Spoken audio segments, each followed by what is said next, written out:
Hey, welcome to Nifilmism. I'm Ryan, I'm Drew. and we're gonna try something a little different today. If you remember back in probably October, we did that horror episode with John, and we jokingly talked about doing a segment called "Watch My Shit." I don't think that's gonna be the actual.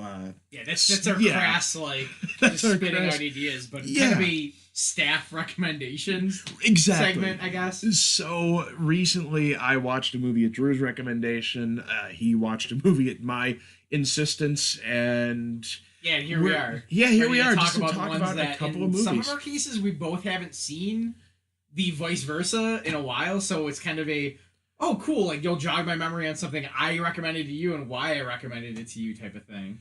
Hopefully this works out. We might do it in the future. I think it's a good way to keep the channel fresh, I guess. Yeah, this is a test run at that. So without further ado, the movies we'll be talking about today are the criminally underrated 2012 Liam Neeson movie The Grey, and was it last year? Oh, It's 2016. not that old, but the 2016, I believe. Yeah. 2016. The It was- Nice Guys. yeah. Starring Russell Crowe and Ryan Gosling. And was it a Shane Black movie? It was. Shane Black. Yeah, it was a Shane Black movie. So if you've seen anything by him, you know the kind of black humor tone you're gonna get here. Yeah, so we were talking about comedies. Drew had been telling me that I needed to watch The Nice Guys. I had skipped it because I'm not usually a comedy person. Yeah, because Gosling until 2049 was just that guy who plays the same character. And in this movie, he didn't. No, I that's what really turned me out of the movie. Other than Russell Crowe being fat and funny. I laughed my ass off. If you haven't seen this, I don't know. It's kind of tough to do it justice. So go watch the movies. We recommend them both, right? At this Yes, point, yes. yeah, we definitely recommend both of these. Watch them, then listen to this. But the toilet scene when he's trying to hold a gun on Russell Crowe And cover his junk. and cover his junk, and he drops a cigarette. Yeah, just to be vague, Ryan Gosling in this movie basically plays the laziest, worst private detective you could possibly imagine. But it's hilarious. There really is. It's almost like a more plot driven and structured Big Lebowski in the sense that the big players should have no idea how to get to solving their crime. Other than stumbling on it, which Literally in some cases. Yes. So there was a lot that I liked about this movie. One is that it used physical comedy right. In recent years, a lot of physical comedy has just been goofy, over the top. Somebody from Horrible Bosses got kicked in the nuts and flew into a swimming lazy pool. slapstick. Yeah, Lazy lazy slapstick. slapstick. No, this uses slapstick, but expertly. And realistically. Yeah. Which is something, you know. When they throw the body over the fence. Yeah, I laughed. I don't really laugh much at movies. This movie has a scene where a dead body gets thrown over a fence and crashes into a dinner party. And all of the humor that... But then, like, 10 minutes later, Russell Crowe chokes a guy to death. And it is... It's, like, real. And it's one of the pivotal scenes in the movie. And it's given all the weight you would expect that to be given.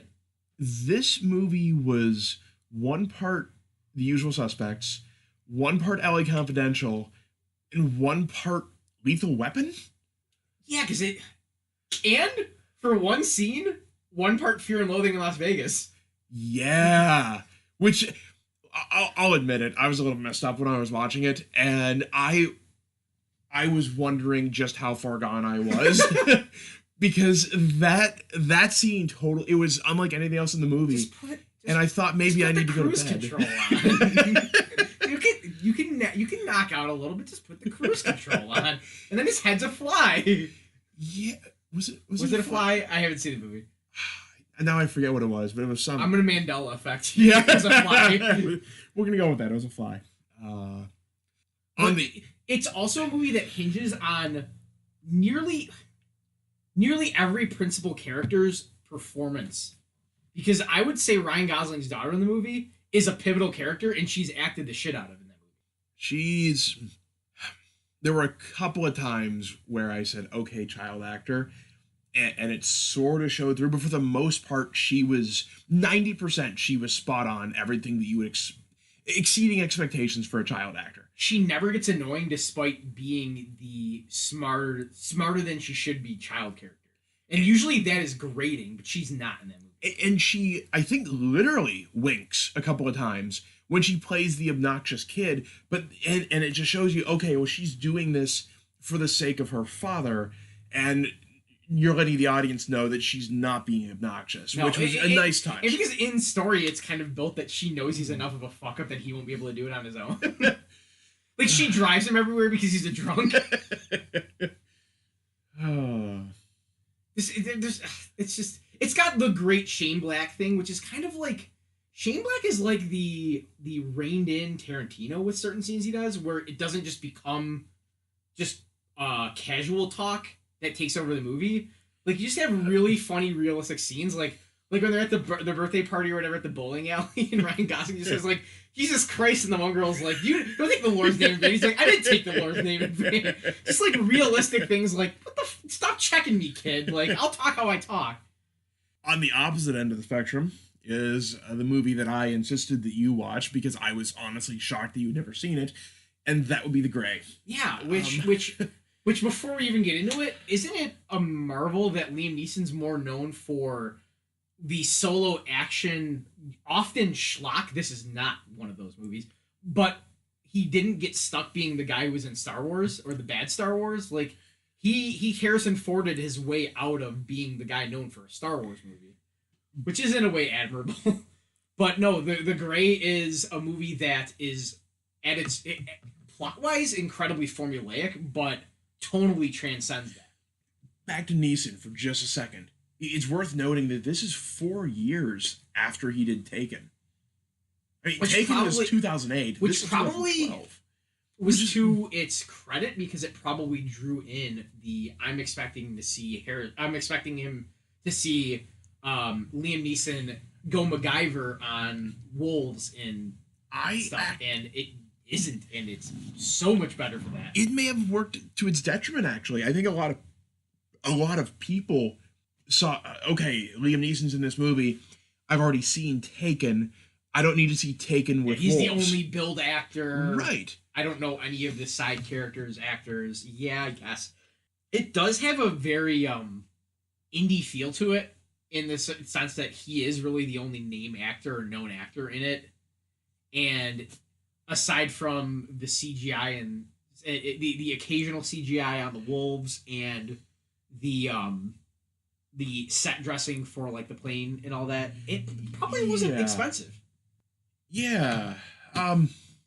One correction, it's 2011, not 2012. So this is only 3 years removed. Just for this, before, if anyone ever picked up on that and put it in the comments, I've already preempted you. But no, this was a movie to anybody who is of our ilk that wouldn't give something like this, that has transcended to being completely snooty, would be like, oh, another Liam Neeson action schlock, I won't see it. Yeah. And then they unfortunately missed out until the word came back around that, no, this is not that. This is something far better than the sum of its parts, really. I probably haven't seen this movie in about 5 years, give or take. There's nothing really to miss, though. I mean, it's based, I believe, on a short story that I didn't do the homework and read, but I can understand it being based on a short story because there's very little plot there. And what it does with what there is good. It's almost as if Jack London was a Friedrich Nietzsche fan. It's not overbearingly nihilistic, though. No, not overly bearing, but there are some elements in it. Oh yeah, but it's not like high school goth listen to the Cure. Like, there's no meaning in anything. It's almost, but it doesn't say there's meaning in anything, which is what's awesome about it. It's almost proto Dunkirk. I mean, Dunkirk is really about people. Some of them are just accepting their fates. Other ones are desperate to get out. And it's just, you're watching, if you're not familiar with the plot about a plane crashes up in Alaska. Yeah, and it's basically just crewmen for a remote pipeline outpost, which just like Australia is basically run by a bunch of just ne'er-do-wells and former inmates. It's basically the least liked people take these jobs because they pay well and they'll pay ex-cons for the most part. Yeah, they cast... Basically, you're led to believe that almost anybody that you're going to meet in the movie has some dirt on them. They cast Frank Grillo in this, so you have to have certain expectations. Yeah. And it crashes, and they have to survive. Yeah. But there were a few parts that, even though I couldn't quote this movie line and verse anymore, like the scene where the one guy just sits down on a log and he's Oh yeah. The guy who was the trademark token asshole character and makes his about face maybe 45 minutes in the movie. That character gets this scene, and it's earned by what you've seen plot wise. Yes, yeah, that's a great word for it. Yeah. He sits down on this log. He's got this great view, and he just gives up. But it doesn't feel nihilistic.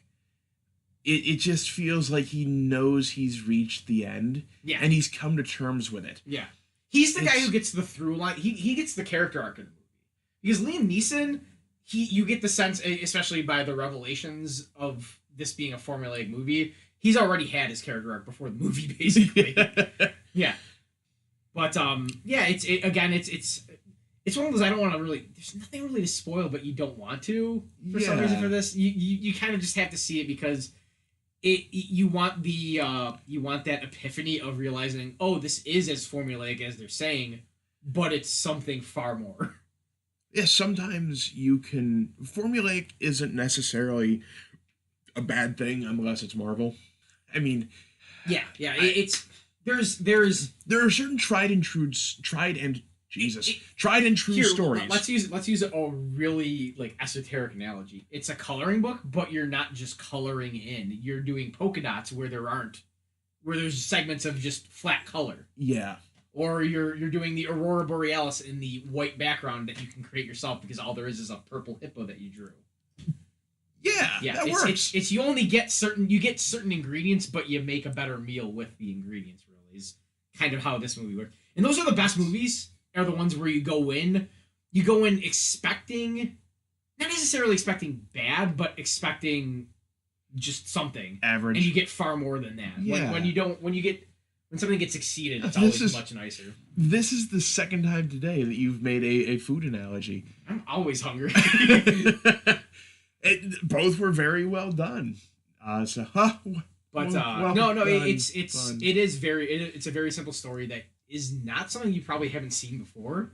I mean, they even make reference to Alive if you've never read the book or watched the movie as kind of a throwaway joke of we're gonna have to start cutting slabs off the asses out there if we're gonna stick around. And he got known as Wolf Puncher. Yeah, and here's the only spoiler I'll give you: no wolf is ever really punched. I mean, there are times it's punched, but not by Liam Neeson in the sense that you think he's gonna go taken on these wolves, and no, that doesn't really happen because it's aggressively realistic in that situation and what they have on them and how that would be possible. Did you watch the after credit scene? No, there was an after credit scene? Yeah, there's an after credit scene. Oh no, what happened? Just spoil it. Okay. No, it's basically a voiceover of the poem that he's been going back to the whole... The poem comes off as a little cheesy throughout the... That's trying to give him a character arc when you're like, dude, we already know that he's had his character arc. But it's a voiceover of the poem. And you see the back of his head resting on the chest of the wolf. The implication is that they have both either killed or seriously injured each other to the point that neither's walking away from this. Oh, I felt like it didn't need that. It doesn't. That's why I didn't bother. I'm like, why would a movie like this it's actually better than it should be have an after credit scene? But I guess it's for the popcorn smashers. And it's although there is the scene where you do see him doing his job, which is to be a hired sharpshooter to defend the guys who are working on the rig equipment, and where he does comfort the wolf that he shot as it's dying, essentially. Which I guess that tonally, having you described it, makes sense with something they did in the movie. But if it were that important, they would have kept it in the film. I don't think it could have. Without, if you were to keep that scene in the film, that means you would have had to actually do the fight with the wolf, which would have diminished the movie. Oh, dramatically diminished it. Yeah, if it ended with an actual fight with the wolf, the movie would have been garbage. It would be an almost Darth Vader no moment. Oh yeah. But here's a little fun exercise we could try to throw around for a little bit. if this movie got a Criterion release, because it's one of those cult classic movies that would get a Criterion release, what kind of artsy cover would the movie have? Because I'm leaning towards it being a minimalistic look, a minimalistic drawing of the wallets stacked in the cross. Okay. Would be an awesome cover for this movie if they were to do a Criterion release. Yeah. I don't know. That your question caught me off guard. You know what I mean? Like, for some reason, I think these are the weird things. Because, like, this is a thing that the internet does a lot. Is like Criterion covers for like Kindergarten Cop. Like, if it actually works, like you're like, no, I could see that being what the cover would be for this being a Criterion release. But like, no, I was like, this movie's like got the feel of something that would be like a surprise swerve Criterion release. I don't really like or the original. Or would just be black with yellow eyes. That could work. Yeah, with like a little bit of a fire at the bottom or something. But just cool things like that. Like it's that kind of movie. If you know the Criterion Collection, how they just pick weird movies. Like, hey, is the Emilio Estevez Repo Man a Criterion? I want to say I think it is. Buckaroo Banzai might be a Criterion movie. I don't know, but no, they're just like these eclectic films that get these like gigantic releases. But it feels like one of those movies that kind of deserves it because it's totally better than it really should be. Yeah, I think Roger Ebert was a huge fan of it. But no, it's good. And then the other guys is far more plot based. If we want to go back to that, sure. Yeah, it's very much more of like a whodunit and what's the who and why. But that's not really that important to it. No. No, the important things are like the scenes of a kid telling him he wants to show him his dick. Which, for anyone who hasn't seen it, that sounds really weird. And it is weird. But in the movie, I guess it works as a bit of... It's a very, like, Shane Black movie character, this kid. He's like, no, I don't want to see your dick, kid. Take the 20 and go. Just tell us what we asked you. I guess... The 70s were a weird time. If anyone listening to this was alive in the 70s and couldn't verify this. It really pokes fun at a lot of, like, tropes what we perceive of the 70s. Oh, 70s culture. tropes. Yeah. How do you stack this up to Boogie Nights? They're different. Because this is more comedic, and Boogie Nights is trying to, like, not glamorize, but kind of glamorize that decade. Okay. And the decadence of it. Whereas you've got like I was just thinking right now of the scene where they're looking for the girl, and there's we're all dead because of the gas, and then they're walking down the steps that are littered with these activists like pretending to be bodies that were hit by the gas. And ow! You stepped on my arm. I thought you were dead. How is it that I watched this movie 2 weeks ago? You watched it a year ago. Because there's just there are scenes in it that are just not going to be in other movies, or if they aren't as well done because. They're throwaway scenes, but they're also plot relevant in certain ways because they're actually trying to solve something. But it could have just been like where is this person? Tell me. No, you have like a funny little aside about like how stupid activism can be. And then there is just the big bad boogeyman character in the movie that's kind of annoying.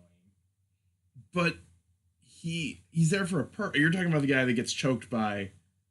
No, because he's the fuck up. I'm talking about the guy who shoots up the house for what seems like an hour and a half. Oh, yeah. Yeah. That guy. But then there's the fun character like the secretary that Ryan Gosling's sweet on, and even when it's clear she's bad, he's still not getting it, or he's still thinking he's got a chance.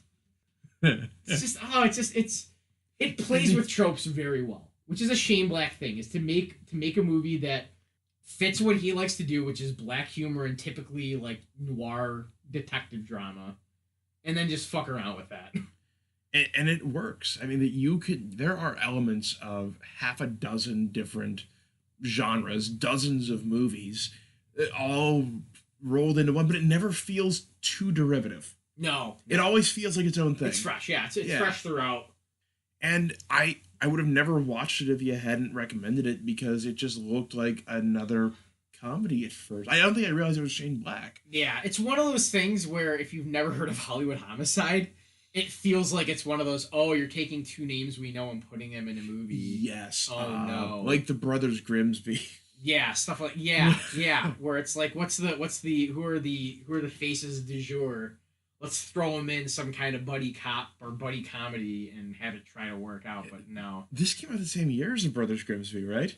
did it? I feel like Grimsby's newer, but then again, I don't really It all know blurs much. together. Yeah, but again, it's when you see the parties involved and you actually realize that Ryan Gosling has some range. He's hilarious. Yeah, I can't. I don't know why he doesn't take more of those roles. I get it. He's become the stoic guy that he is now in.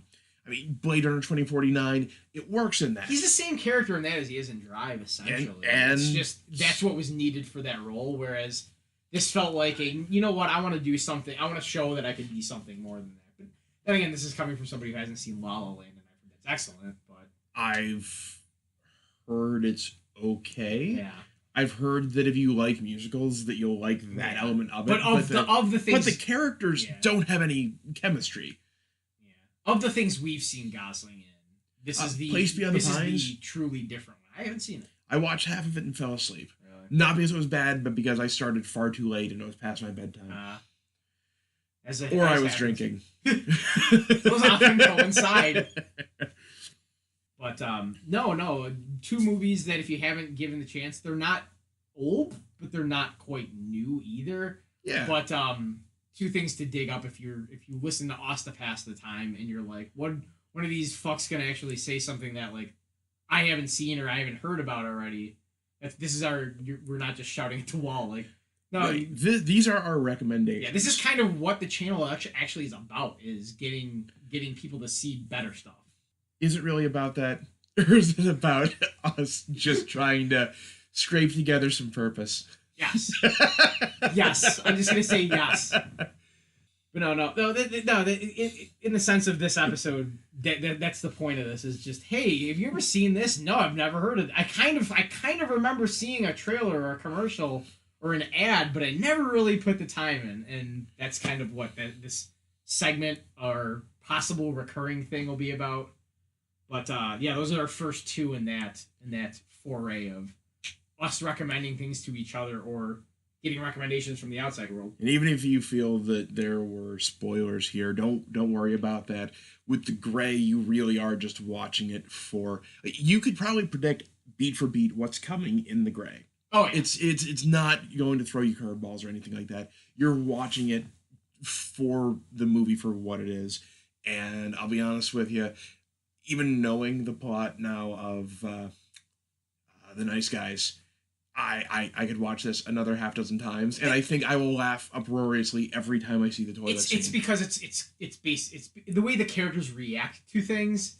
And the goofy swerves, how you think, oh, like this makes sense for where the plot's going, and then you're like, oh wow, that's far more complicated than it needed to be. And even in World, they're like, why is this the plot? They sort of hint at a sequel, kind of like they do at the end of The Man from U.N.C.L.E. They hopefully, but you don't need to revisit. Like it's keep it in like the Shane Black anthology of this being kind of his feel of films. Yeah, and well. What was the joke at the end? Wow, you look really Hispanic in that picture. 2 weeks ago in your room. Again, you watched it a year ago. I watched it 2 weeks ago. Well, the thing is, I retain memories of these scenes and lose bits of family knowledge. I usually do too, but this one I'm impressed. Maybe I need to not drink as much when I'm watching movies. No, it makes it better. Or recording this podcast, for that matter. But enough. We're running out. Yeah, this is about as long as we wanted to talk. If you have any suggestions, any feedback, drop us a comment. See you next time.